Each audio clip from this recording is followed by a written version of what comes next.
Cascade lumineuse avec Layla, le podcast qui t'aide à devenir la meilleure version de toi-même. Comme le dit Allah, en vérité, Allah ne change pas l'état d'un peuple tant qu'il ne change pas ce qu'il y a en eux-mêmes. Si tu veux allumer la lumière en toi et vivre avec une conscience plus profonde, tu es au bon endroit. Prêt ou prête à plonger dans les profondeurs de ton âme et à découvrir la force intérieure qui sommeille en toi? Allons-y. Mais avant tout, installe-toi confortablement dans un endroit calme et respire profondément. Prends quelque chose à boire, que ce soit une tasse de thé ou de café chaud ou une boisson rafraîchissante, et prépare-toi à une expérience qui t'emmènera vers un niveau de conscience et de réflexion plus profond. Allez, commençons ce voyage ensemble.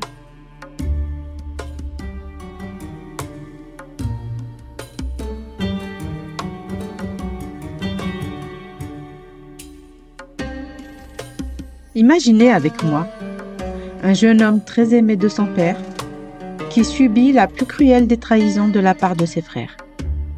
Il est jeté dans un puits, puis vendu comme esclave et vit des années en prison, victime d'une injustice.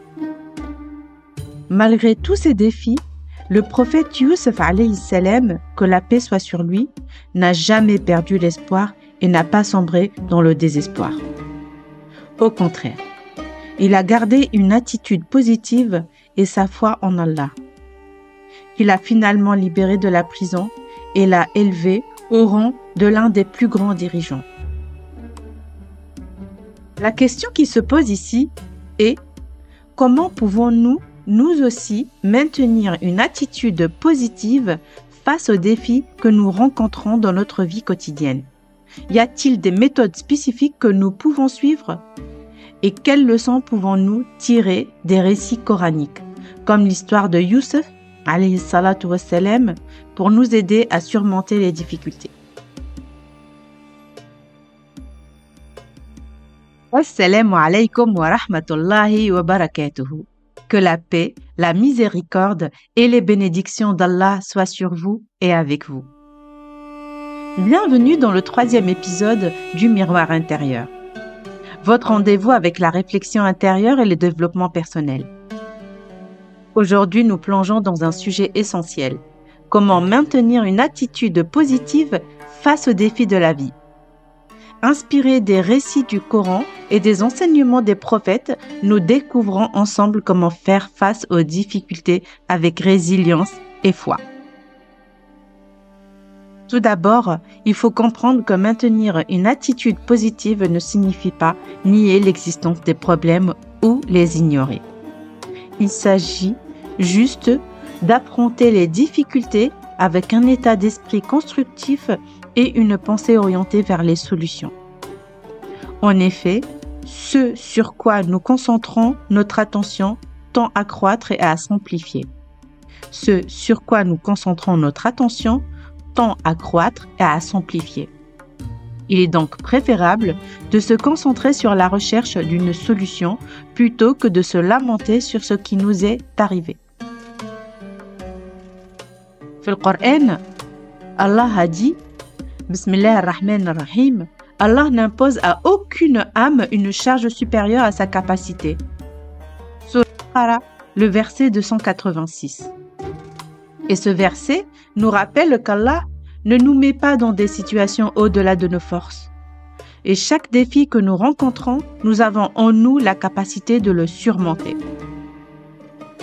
Parmi les récits inspirants que nous enseignent la patience et la persévérance, il y a l'histoire du prophète Ayyub alayhi salatu wassalam.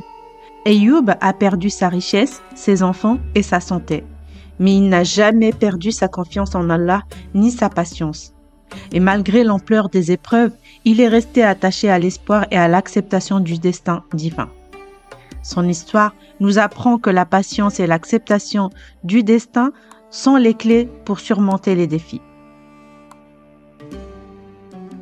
Les défis ne mettent pas seulement à l'épreuve nos capacités physiques et mentales, mais ils testent aussi nos émotions et notre foi. Et c'est pourquoi il est important d'apprendre à bien gérer nos émotions pour maintenir un équilibre intérieur. Maintenant, comme d'habitude, je vous invite à prendre un instant Mettez sur pause, prenez un stylo et de quoi noter et notez ces quelques conseils simples que tout le monde peut suivre. Le premier conseil, prendre conscience de ses émotions. Prenez un moment pour reconnaître ce que vous ressentez dans n'importe quelle situation. Lorsque vous ressentez de la colère ou de la tristesse, arrêtez-vous et demandez-vous « Qu'est-ce que je ressens en ce moment ?»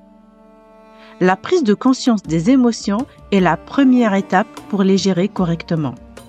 Exemple, lorsque vous vous sentez stressé avant une réunion ou un entretien, au lieu de laisser l'anxiété vous contrôler, prenez un moment pour identifier la véritable cause de votre inquiétude. Le deuxième conseil, faire preuve de compassion envers soi. Soyez même bienveillant envers vous-même, tout comme vous le seriez avec vos amis lorsqu'ils rencontrent des problèmes. Si vous commettez une erreur ou n'atteignez pas ce que vous vouliez, ne soyez pas trop dur envers vous-même. Exemple, si vous n'atteignez pas un objectif précis au travail, au lieu de vous blâmer sévèrement, réfléchissez à ce que vous avez appris à l'expérience et à la façon dont vous devez ou vous pouvez vous améliorer la prochaine fois. Le conseil numéro 3, c'est réguler ses émotions. Utilisez des techniques simples comme la respiration profonde ou la méditation pour réduire le stress et retrouver le calme. Exemple, si vous ressentez de la colère ou de la frustration dans une situation donnée, essayez de respirer profondément plusieurs fois jusqu'à ce que vous vous sentiez apaisé, ce qui vous aidera à réfléchir calmement avant d'agir. Le quatrième conseil, demandez de l'aide.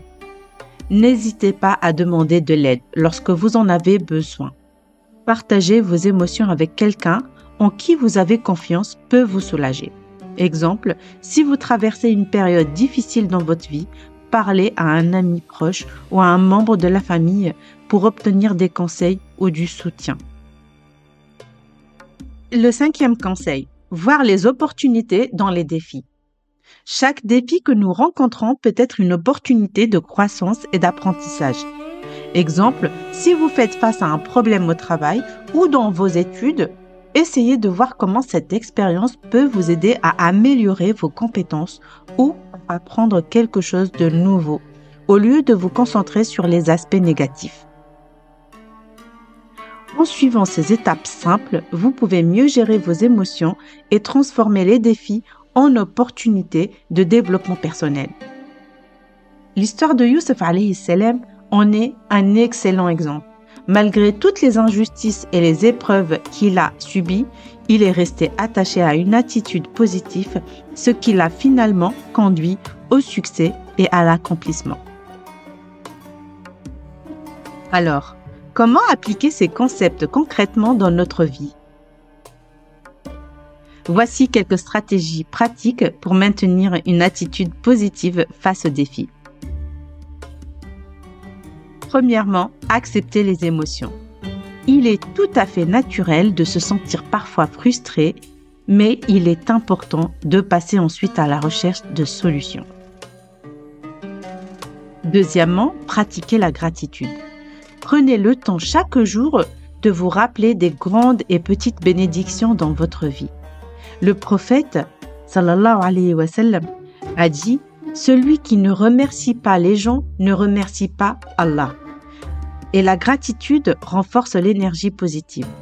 Allah le Tout-Puissant a également dit « Si vous êtes reconnaissant, très certainement j'augmenterai mes bienfaits pour vous ». Sourate Ibrahim, verset 7. Troisièmement, s'entourer de positivité. Choisissez des personnes positives pour vous soutenir. Les personnes qui vous encouragent vous aident à voir les opportunités, même dans les moments les plus difficiles. Quatrièmement, et la plus importante, c'est la prière et la méditation. La prière est un excellent moyen de demander la tranquillité à Allah, comme le dit le verset, et chercher secours dans l'endurance et la prière. C'est Sourate Al-Ankabut, le verset 45. Prenons un moment pour réfléchir à une autre histoire inspirante, celle de Sayyidah Hajar, que la paix soit sur elle. Lorsque Hajar a été laissée dans le désert avec son fils Ismaïl, elle a dû faire face à un défi immense dans un environnement hostile. Et cependant, elle n'a pas abandonné. Elle allait et venait entre Safa et le Marwa, cherchant de l'eau pour son enfant. Cette situation nous donne une leçon profonde de positivité et de confiance en Allah. Et finalement, Dieu a exaucé ses prières et a fait jaillir le puits de Zamzam sous les pieds d'Ismaïl. Cela nous apprend que l'espoir et les efforts persistants, même dans les moments les plus difficiles, peuvent mener à des solutions inattendues. En conclusion, maintenir une attitude positive est un choix que nous faisons chaque jour.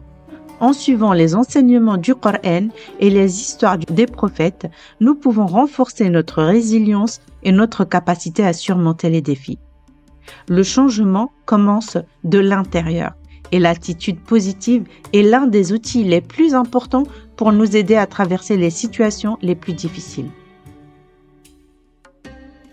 Maintenant, je vous invite à répéter avec moi cette prière.